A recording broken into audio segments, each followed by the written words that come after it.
नमस्कार. ठरलं तर मग मालिकेचा आजचा भाग तुम्ही पाहताय आणि खरं तर आजचा भाग खूप छान धमाकेदार दाखवला आहे एकदम. सायली आणि अर्जुन मिळून आता प्रियाचं एक एक सत्य सगळ्यांसमोर आणतायत. त्यामुळे एपिसोड शेवटपर्यंत पाहायला विसरू नका आणि चॅनलला लाईक, शेअर आणि सबस्क्राईब करायला देखील विसरू नका. चला तर मग आजच्या भागाला सुरुवात करूयात. तर आता प्रिया खोटं बोलून इमर्जन्सी मीटिंग आहे असं सांगून घरातून बाहेर पडल्यानंतर अर्जुन लगेच आदिराजला फोन करून कन्फर्म करून घेतो की प्रिया नक्की त्यालाच भेटायला गेली आहे की दुसरे कुठे गेली आहे. तर आदिराज देखील सांगतो की आज दुपारी आम्ही भेटणार आहोत म्हणून. आणि सायली आणि अर्जुनला आता खात्री पडते की हे आदिराजलाच भेटायला गेली आहे. तेवढ्यातच आता विमलताई सायलीला आवाज देतात, सायलीताई इकडे या, तुमचा फोन वाजतोय, कुसुमताईंचा फोन येतोय. आणि सायली आता तिचा फोन किचनमध्ये चार्जिंगला असतो. जाऊन पाहते तर काय की याच्यावर सँडीचा फोन येऊन गेला आहे. त्याने लोकेशन देखील पाठवलं आहे आणि ती लगेच अर्जुनला आवाज देते की इकडे या म्हणून. आणि अर्जुन तिथे आल्यावर त्याला सांगते की हे पहा, सँडीचा फोन येऊन गेला आहे आणि लोकेशन देखील पाठवलं आहे. म्हणजे नक्कीच प्रियाने फोन उचलला असणार आहे आणि ती सँडीलाच भेटायला गेली असणार आहे. आता खरं तर दोघेही थोडेसे घाबरलेले असतात. त्यावर आता अर्जुन लगेच बोलतो की सँडीला प्रियापासून धोका आहे, ती सँडीला काहीही करू शकते. आपल्या दोघांना लगेच या लोकेशनवर निघायला हवं आहे. आणि आता दोघेही प्रताप आणि कल्पनाला सांगतात की आम्हाला थोडंसं काम आहे, आम्ही जाऊन आलो. पण कल्पना मात्र खूप चिडते अर्जुनवर आणि बोलते की हे काय तुमचं रोजचंच झालं आहे बरं. नाही म्हणजे केव्हाही काम आहे सांगून असं बाहेर जाता तुम्ही. आता हे जे काही झालं आहे ना त्यावरून अजिबातही मी तुम्हाला बाहेर जाऊ देणार नाही आहे. आता कल्पनाची बाजू घेत प्रताप देखील बोलतो की हो, हे बघ अर्जुन, आत्तापर्यंत मी कल्पनाला समजावत होतो की तू टोकाला जाऊ नकोस म्हणून, पण मला देखील आता तिचं म्हणणं पटतंय. नाही, इतकं सगळं झाल्यानंतर तुम्ही दोघांनीही विनाकारण बाहेर न गेलेलंच जास्त चांगलं राहील. तर अर्जुन मात्र त्यांना समजावतो, मम्मा अगं काय रोज तेच आर्ग्युमेंट्स करतेच बरं. पण आता खरं तर प्रताप देखील कल्पनाची बाजू घेऊन बोलत असतो, कारण दोघांनाही खरं तर सायली आणि अर्जुनची इतकं काही झाल्यानंतर खूप काळजी वाटत असते. आता सायली देखील समजावते कल्पनाला की आई अहो, खरंच खूप महत्त्वाचं काम आहे, त्यासाठीच तर जावं लागणार आहे आम्हाला. पण कल्पना मात्र काहीही ऐकत नाही आणि बोलते की ते बाकी मला काही माहीत नाही, पण तुम्ही दोघेही विनाकारण कुठेही जाणार नाही आहात, तुम्ही घरातच राहणार आहात. आणि ती प्रतापला बोलते की चला हो, आपण आपल्या खोलीमध्ये जाऊन आराम करूयात, नाहीतर ना हे दोघे इथे आपल्याशी असाच वाद घालत राहतील.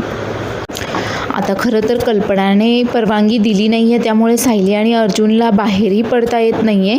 त्यामुळे आता अर्जुनची थोडीशी चिडचिड होते आणि तो बोलतो की आता आपण बाहेर तरी कसे पडणार आहोत, आणि प्रियाने जर तिथे सँडीला काही केलं तर सगळे पुरावे सँडीकडे आहेत, ते आपल्याला मिळवणं खूप गरजेचं आहे. त्यावर आता सायली बोलते की मला एक कल्पना सुचली आहे. आणि ती आता लगेच ईश्वरीला फोन करते आणि ईश्वरीला फोन करून आता ती काव्याला देखील आता कॉन्फरन्स कॉलवर घेते आणि विचारते की हां ईश्वरी, काव्या, तुम्ही दोघेही आहात ना फोनवर. तर ईश्वरी आता खरं तर म्हणजे काव्या आणि ईश्वरी दोघीही हिच्या मैत्रिणी आहेत सायलीच्या. आणि आता त्या दोघीही आधी सायलीला कॉंग्रॅच्युलेशन्स करतात आणि सांगतात की आम्ही बातम्यांना पाहिलं की अर्जुन निर्दोषपणे सुटला आहे म्हणून तुमच्यावरचं खूप मोठं संकट टळलं आहे, त्यासाठी तुम्हाला दोघांनाही खूप खूप शुभेच्छा.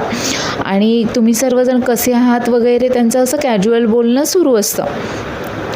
तर त्यानंतर आता सायली त्यांना सांगते की खरं तर एक काम आहे तुमच्याकडे.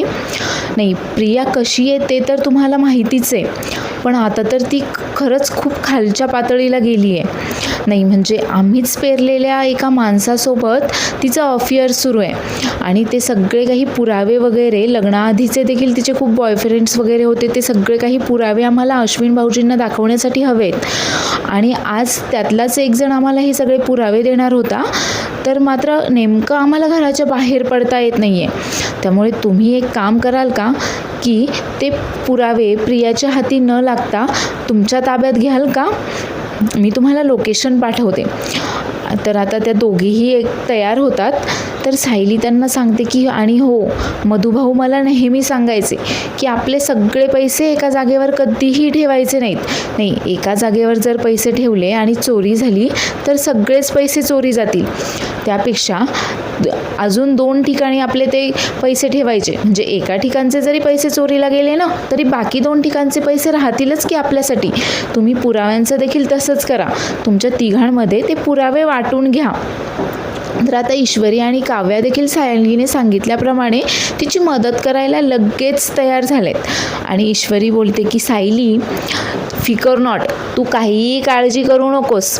आम्ही सगळे पुरावे आता तुझ्या हाती देतो की नाही पा, त्या प्रियाच्या हाती काहीही लागणार नाही आहे. तर आता काव्या प्रेग्नंट असल्यामुळे सायली तिला तिची काळजी घ्यायला सांगते. तर काव्या बोलते की अगं सायली ताई, तू आमच्यावर एवढा विश्वास ठेवलास ना, यातच सगळं आलं.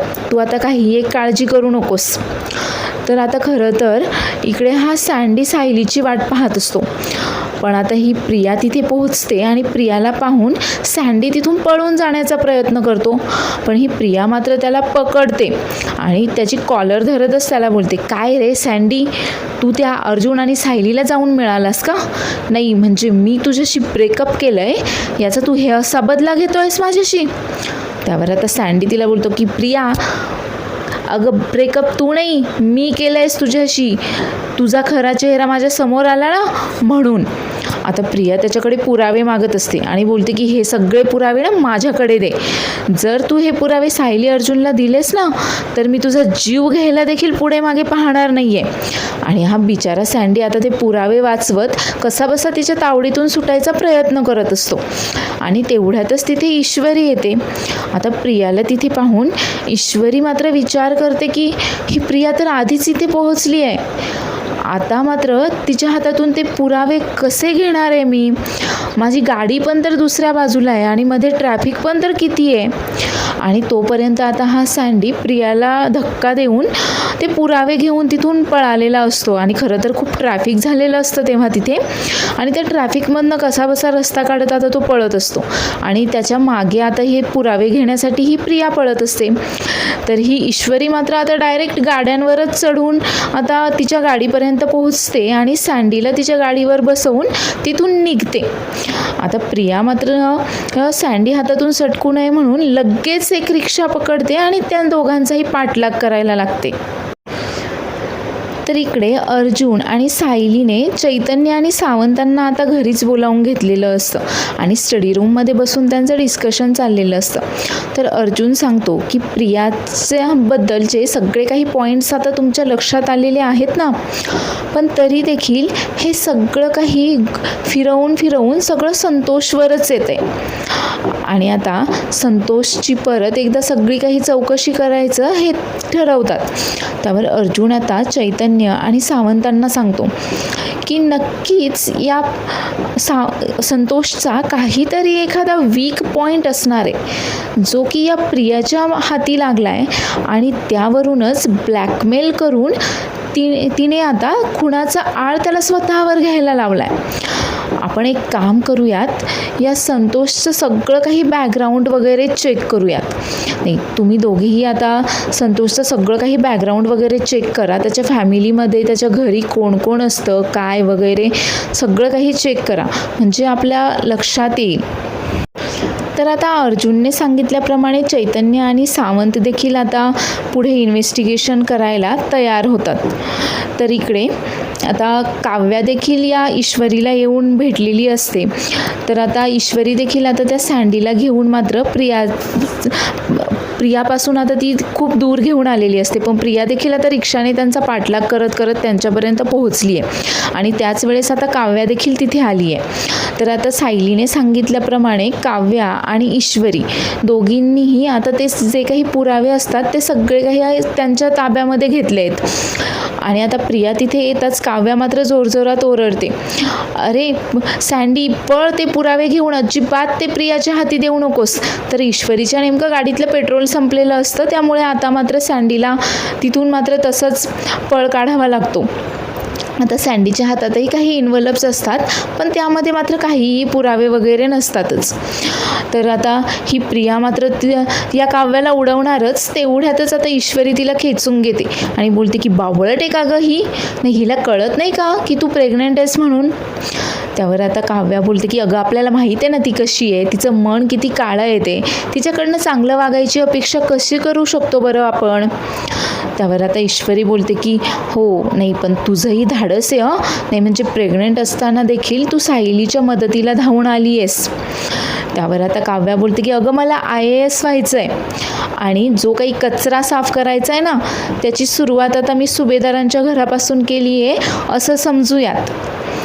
तर आता ही प्रिया देखील आता या सँडीचा पाठलाग करत करत तिने त्याला गाठलेलं असतं आणि ती आता परत एकदा त्याच्याशी झटापट करून त्याच्या हातामध्ये असलेले ते काही पुराव्यांचे इन्व्हलप्स वगैरे घेते आणि इन्व्हलप्स घेतल्यानंतर मात्र त्याला तिथून हाकलवून देते आणि बोलते की निघायचं इथून, इथे रस्ता आहे, नाहीतर आता मी रस्त्यावरच तमाशा करेल, त्यापेक्षा तू इथून निघ म्हणून. आता सँडी देखील तिथून निघून जातो. आता खरं तर पुरावे हाती लागल्यामुळे प्रिया मात्र जाम खुश असते आणि ती स्वतःशीच बडबडत असते, सायली आणि अर्जुन तुम्हाला काय वाटलं की तुम्ही हे सगळे काही पुरावे जमा कराल आणि अश्विनला दाखवाल आणि हे सगळे जर अश्विनच्या हाती लागले ना तर तो घरातूनच काय त्याच्या आयुष्यातून देखील मला काढून टाकेल. नाही हे असं करून जमणार नाही आहे, मी आता हे सगळे काही पुरावे जाळून टाकणार आहे. आणि ती लगेच पर्समधनं आता लायटर काढते आणि ते सगळे इन्व्हलप्स वगैरे जाळते आणि बोलते की सायली आणि अर्जुन तुम्ही देखील आता असेच जळणार आहात वगैरे. ती खूप खुश असते खरं तर का तिने आता सगळे काही पुरावे नष्ट केले आहेत म्हणून, पण तिला काय माहिती की पुरावे तर काव्या आणि ईश्वरीकडे आहेत. तर आता पुढचा सीन इकडे जेलमधला दाखवला आहे. तर जेलमध्ये कुठल्याशा एका कैद्याला चांगलं वागला म्हणून आता त्याची बाकीची शिक्षा माफ झालेली असते आणि तो थोड्याच दिवसामध्ये सुटून घरी जाणार असतो, म्हणून बाकी सगळे कैदी मात्र त्याचं कौतुक करत असतात. तर तेवढ्यातच महिपत आणि नागराज देखील तिथे येतात आणि त्याला बोलतात काय रे, नाही म्हणजे असं पण असतं का चांगलं वागलं म्हणून तुझी शिक्षा कमी झाली आहे म्हणून. त्यावर आता तो कैदी सांगतो की हो नाही मला खरंच खूप पश्चाताप होतो आहे माझ्या वागण्याचा. आता हे सगळं काही ऐकून महिपतच्या डोक्यात मात्र काहीतरी वेगळंच शिजत असतं. नाही कदाचित आता त्याच्या डोक्यात काहीतरी वेगळा प्लॅन आला असेल जेलमधनं सुटण्यासाठी वगैरे. तर इकडे प्रिया आता ते पुरावे नष्ट करून घरी पोहोचलेली असते. आता रात्र झाली आहे खरं तर ती घरी पोहोचता आणि अश्विन तिची वाट पाहत असतो. आता ती येताच अश्विन तिला विचारतो आपण जेवायला बाहेर जाणार होतो ना, तुला मला कॉल करून सांगावं असं देखील वाटलं नाही का. त्यावर आता प्रिया बोलते की अरे मी मीटिंगमध्ये होते, मीटिंग खरं तर खूप उशिरापर्यंत चालली ना त्यामुळे मला तुला कॉल करताच आला नाही. त्यावर अर्जुन लगेच इकडनं बोलतो मॅसेज पण नाही करता आला का, मॅसेज तर करूच शकत होतीस तू. आणि आता प्रिया लगेच त्याच्यावर चिडते, तुम्ही दोघं काय सारखं माझ्यावर संशय घेत असता रे. आता इथे हा सगळा ड्रामा सुरू असतो. तेवढ्यातच आता आदिराज दरवाजात येतो आणि प्रियाला आवाज देतो प्रिया. आता आदिराजला समोर पाहून प्रिया मात्र जाम घाबरली आहे आणि बाकी सगळेजण मात्र आश्चर्याने पाहत असतात की हा कोण माणूस आहे आणि हा प्रियाला कसा ओळखतोय. तर आदिराज तिला विचारतो अगं तू एवढ्या मोठ्या घरामध्ये सुभेदारांकडे काय करतेयस, तू ओळखतेस का सुभेदारांना. आता प्रिया मात्र खूप जाम घाबरलेली असते. तर आदिराज आता घरामध्ये येतो आणि तो घरात येतात असा लगेच प्रिया त्याला विचारते तू इथे काय करतोयस. त्यावर आता आदिराज सांगतो की अगं मला तुझं घर पाहायचं होतं आणि म्हणून तुझा पाठलाग करत मग मी इथपर्यंत आलो. अगं पण तू इथे काय करतेस सुभेदारांच्या घरी एवढ्या मोठ्या घरामध्ये. तर आता अश्विन विचारतो की तन्वी कोण आहे हा. आता खरं तर ह्या आदिराजला सायली अर्जुन सोडून कोणीही घरामध्ये ओळखत नसतं आणि कल्पना आणि प्रताप देखील आता आश्चर्याने पाहत असतात की हा कोण माणूस आहे. त्यावर आता प्रिया ओळख करून देते की हे आदिराज सरदेसाई, म्हणजे मी यांच्या कंपनीमध्ये काम करते असं ती सांगते आता आणि ओळख करून देते की हे माझे आई बाबा आहेत आणि हा माझा नवरा आहे. आता आदिराज नवरा ऐकल्यावर लगेच आता अश्विनची कॉलरच जाऊन पकडतो आणि बोलतो की काय रे तुला लाज नाही वाटत का? नाही, सतत दारू पिऊन असतोस, बायकोला मारहाण करतोस. आता खरं तर अश्विनला काहीच कळत नाही की हे सगळं काय चाललं आहे, हा कोण माणूस आला आहे आणि हा मला असं काय बोलतोय की दारू पितोस, बायकोला मारतोस वगैरे, माझी कॉलर का पकडली आहे. त्यावर अश्विन आता कसत बसत त्या अधिराजच्या तावडीतून त्याला सोडवतो आणि बोलतो की 1 मिनिट, तन्वी कोण आहे हा आणि हा माणूस काय बडबडतोय बरं? तर कल्पना देखील विचारते, तन्वी कोण आहे हा? आणि त्या अधिराजला देखील विचारते, कोण आहात तुम्ही बरं? त्यावर आता अधिराज प्रियाला बोलतो, प्रिया अगं तू तर म्हणाली होतीस की तुझे आईबाबा खूप गरीब आहेत. अगं मग हे तुझे आईबाबा कसे असू शकतील बरं? आणि हा तुझा नवरा आहे? आता खरं तर प्रियाने असं काही खोटं सांगितलं हे पाहून सर्वजण खरंच खूप आश्चर्यचकित झालेले असतात. तर मात्र अश्विनला मात्र समजतच नसतं की हा माणूस घरामध्ये येऊन हा प्रियाला कसा ओळखतोय आणि हा नक्की काय बडबड करतोय म्हणून. त्यावर अधिराज पुढे बोलतो की आणि तूच सांगितलंस ना की तुझा नवरा सतत दारू पिऊन पडलेला असतो, तो काहीही काम वगैरे करत नाही म्हणून. त्यावर आता प्रताप बोलतो की 1 मिनिट, हे सगळं काय कन्फ्युजन आहे, कोणी सांगाल का? त्यावर आता सायली बोलते की मी सांगते बाबा. नाही, प्रियाने आत्तापर्यंत जे काही सांगितलं ना त्यामध्ये फक्त एकच गोष्ट खरी आहे की हे अधिराज सरदेसाई आहेत म्हणून. नाही, तिने सांगितलं ना की ती ज्या अधिराज फॅशनमध्ये काम करते त्याचे हे मालक आहेत. आता सायलीच्या तोंडून अधिराज फॅशन ऐकल्यावर आता अश्विनला आठवतं की तो जेव्हा अधिराज फॅशन सांगत होता घरच्यांना तेव्हा मात्र प्रियाने त्याला वेड्यात काढत अधिराज फॅशन नाही तर ते अधिरा फॅशन आहे असं भासवून दिलं होतं. त्यावर आता अश्विन बोलतो की पण प्रिया तर अधिरा फॅशनमध्ये काम करते ना, अधिराज फॅशनमध्ये नाही. त्यावर आता अर्जुन त्याला सांगतो की हो, ती अधिराज फॅशनमध्येच काम करते. नाही, तुला कसं तुझ्या लक्षामध्ये काही राहत नाही हे सांगून तुझा कन्फ्यूज करायचा तिचा प्लॅन होता आणि म्हणूनच अधिराज फॅशनचं अधिरा फॅशन असं तिने सांगितलं. त्यावर आता सायली पुढे सांगते की नाही, म्हणजे जॉब तर ही फक्त नावालाच करते, तसे या अधिराज सरदेसाईंसोबत हिचे संबंध आहेत. ही सतत त्यांच्यासोबत बाहेर इकडे तिकडेच फिरत असते आणि इतकंच नाही तर ती त्यांच्यासोबत लोणावळ्याला देखील जाऊन आली आहे. आता हे सगळं काही ऐकल्यावर अश्विनचं डोकं मात्र जाम चक्रावून गेलं आहे की आपण हे काय ऐकतोय तन्वीविषयी. आणि घरातील सगळेच जण खूप जास्त आश्चर्यचकित झाले आहेत सायलीच्या तोंडून हे असं काही ऐकल्यावर. तर प्रियाला आता समजलं आहे की आपलं भांडं फुटणार आहे आणि आता तिने नेहमीप्रमाणे ड्रामा करायला सुरुवात केली आहे आणि ती लगेच सायलीला टार्गेट करत बोलते की अश्विन अरे ही काहीही बोलते, मी असं काहीही केलेलं नाही आहे. आणि लगेच अधिराजला बोलते की अधिराज सर, अहो मी तर मान खाली घालून जॉबला येते, माझं काम करते आणि मान खाली घालूनच परत येते, मग असं नवऱ्याबद्दल वगैरे सांगायचा प्रश्न येतोच कधी बरं? तुम्ही का माझ्याबद्दल हे असं काही चुकीची माहिती देताय? आणि तिचं हे रूप खरं तर अधिराजसाठी काही नवीन नाही आहे. त्यावर आता अधिराज तिला बोलतो की प्रिया अगं तू असं काय करतेयस? तूच तुझ्या बेवड्या नवऱ्याला घटस्फोट देणार होतीस ना आणि आपण लग्न करणार होतो. आता हे ऐकल्यावर मात्र अश्विन तर जाम चक्रावून गेला आहे आणि तो बोलतो तन्वी अगं हे सगळं काय ऐकतोय मी? नाही, हे म्हणजे अति होतं आहे. आता ही प्रिया मात्र नेहमीप्रमाणे ड्रामा करते आणि त्याला बोलते की हे सगळं काय बोलताय तुम्ही? अश्विन अरे हे असं काहीही नाही आहे. हे बघा, माझ्या नवऱ्यावरनं खूप प्रेम आहे आणि हा अश्विन माझा नवरा खूप चांगला आहे वगैरे. आता ती सगळ्यांसमोर अश्विनची मनधरणी करत असते की जेणेकरून आता हिचं सत्य बाहेर येऊ नये आणि अश्विनने नेहमीप्रमाणे हिची बाजू घेऊन सगळ्यांसमोर हिला वाचवावं म्हणून. पण हिचं मात्र काहीही एक चालत नाही. आता अर्जुन सगळ्यांना सांगतो की अश्विन, हरेचे लग्नाआधी देखील खूप जास्त मित्र होते, ज्यांना फसवून ती त्यांच्याकडनं पैसे उकळायची आणि त्यांच्या पैशांवरच ऐश करायची. आणि त्यातल्या एकालाच मी आता इथे बोलावतो आणि तो सँडीला आवाज देतो.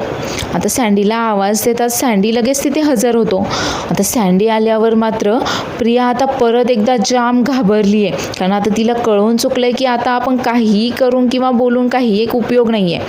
आता सँडी येताच तिला विचारतो, प्रिया, तुझ्या सासू सासऱ्यांसमोर मला ओळख देणार आहेस की नाही? आणि तेवढ्यातच कल्पना त्याला विचारते की अरे कोण आहेस तू? त्यावर सँडी सांगतो की मी तुमच्या सुनेचा एक्स बॉयफ्रेंड आहे. आणि फक्त मीच नाही, माझ्याबरोबर अजून 4-5 जणांना मी ओळखतो की जे लग्नाआधीचे मित्र होते म्हणून. आता सायली सगळ्यांना सांगते की आई बाबा, आता मन अगदी घट्ट करा.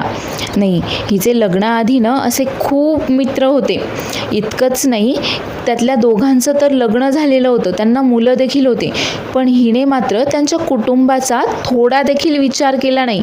ही नेहमीच वेगवेगळ्या श्रीमंत मुलांना टार्गेट करून त्यांना प्रेमाच्या जाळ्यामध्ये फसवून त्यांच्याकडनं पैसे घ्यायची.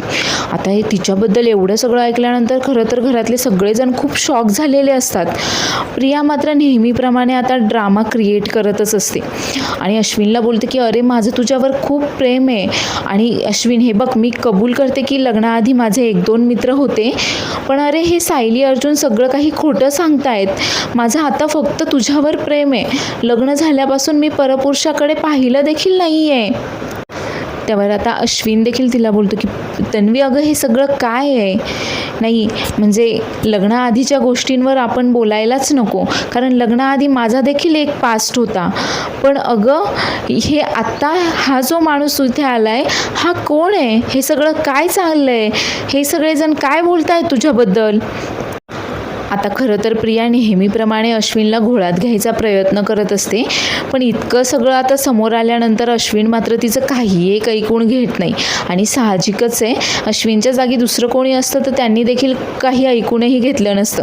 आणि प्रियाच्या बाबतीत हे असंच व्हायला हवं आहे. तर कल्पना बोलते की मला तर ना हे सगळं काय चाललं आहे ना तेच कळत नाही आहे. तर आता प्रिया मात्र जाम भडकते आणि बोलते की हे सायली अर्जुन ना सगळं काही खोटं सांगतायत. का खोटं सांगतायत तुम्ही माझ्याबद्दल घरच्यांना? अरे हा वकील जो नेहमी म्हणतो ना की पुराव्याशिवाय काही बोलत नाही वगैरे, कुठे गेले आता तुझे पुरावे? तुझ्याकडे आहेत या सगळ्या गोष्टीचे पुरावे? आहेत का माझ्या विरोधामध्ये पुरावे? सांग ना. आणि खरं तर आता पुराव्यांची गोष्ट करून या प्रियाने स्वतःच्या पायावर धोंडा पाडून घेतलाय. तर अर्जुन लगेच तिला बोलतो की पुराव्यांशिवाय मी कधीही काहीही बोलत नाही, माझ्याकडे सगळे पुरावे आहेत. आणि आता तो काव्या आणि ईश्वरीला आवाज देतो. तर त्या दोघीही लगेच आता सगळे काही पुरावे घेऊन तिथे हजर होतात. आणि ईश्वरी प्रियाला बोलते, प्रिया, तुला काय वाटलं तू सगळे सबूत नष्ट केलेस म्हणून? आता काव्या देखील तिला बोलते की अगं, पुरावे तर आम्ही सगळे काही आमच्याजवळ ठेवले होते, आणि तुला काय वाटलं की तू सगळे काही पुरावे जाळून टाकलेस म्हणजे आता आमच्याकडे काही पुरावे नाही आहेत? आणि आता त्या दोघीही ते पुरावे सायली आणि अर्जुनकडे देतात. तर सायली बोलते की अश्विन भाऊजी, आई बाबा, तुम्ही सगळ्यांनी तुमची मनं आता घट्ट करा. या इन्व्हलप्समध्ये प्रियाचे तिच्या मित्रांसोबतचे फोटो आहेत. त्यांच्याकडनं हिने किती महागडे गिफ्ट्स, पैसे वगैरे घेतलेत ना, याचे सगळे काही पुरावे आहेत यामध्ये. आणि आता अश्विन खरं तर प्रियाचे आता ते फोटोज, ते सगळे तिने दुसऱ्यांकडनं घेतलेले गिफ्ट्स वगैरे, ते सगळं काही लिस्ट पाहत असतो. आणि हे पाहून आता घरातले खरंच सगळेजण खूप शॉक झालेत. तर प्रिया मात्र आता जाम घाबरलेली असते आणि आता ती ईश्वरीला आणि काव्याला बोलते की हे सगळे पुरावे तर माझ्याकडे होते ना, हे तुमच्याकडे कसे आले? त्यावर आता ईश्वरी जोरदार तिच्या कानाखाली लगावते. आणि तिने कानाखाली लगावल्यानंतर काव्या तरी हा चान्स कसा सोडेल बरं? काव्या देखील प्रियाचं चांगलंच थोबाड रंगवते. तर पुढील भागामध्ये आपण पाहणार आहोत की आदिराज आता प्रियाला सांगतो की प्रिया, तुला काय वाटलं, तू मला फसवत होतीस का? नाही, उलट आम्ही सगळेजण मिळून तुला फसवत होतो. आणि आता प्रियाच्या लक्षात येतं की हा सगळं काही सायली अर्जुनचा प्लॅन आहे तर. आणि आदिराज सांगतो की आपण जेव्हा कधी भेटलो आहे ना, त्या सगळे काही पुरावे मी या पेन ड्राईव्हमध्ये आहेत. मी सगळं काही ते रेकॉर्ड करून ठेवलं आहे. आता हे सगळं झाल्यानंतर देखील ही प्रिया निर्लज्जपणे अजूनही अश्विनला समजवायचा प्रयत्न करते की अश्विन, अरे तू तरी ऐकून घे, तू माझा नवरा आहेस ना. त्यावर अश्विन बोलतो की ह्यापुढे मी तुझा नवरा देखील नाही आहे, तुझ्यासोबत कोणी देखील नसणार आहे. आणि आता खरं तर प्रियाला घराबाहेर हाकलवून देतात आणि सायली अर्जुन तिला सांगतात की तुला काय वाटलं, हा तर फक्त ट्रेलर होता. असे रोज तुझे एक एक सत्य ना आता सगळ्यांसमोर येणार आहे. आता येणारे भाग खरं तर खूप इंटरेस्टिंग असणार आहे. प्रियाचं एक एक सत्य आता हळूहळू सगळ्यांसमोर येणार आहे. त्यामुळे आता पुढील एपिसोड पाहायला देखील विसरू नका. आणि आजचा एपिसोड आवडला असल्यास चॅनलला लाईक, शेअर आणि सबस्क्राईब करायला देखील विसरू नका. धन्यवाद.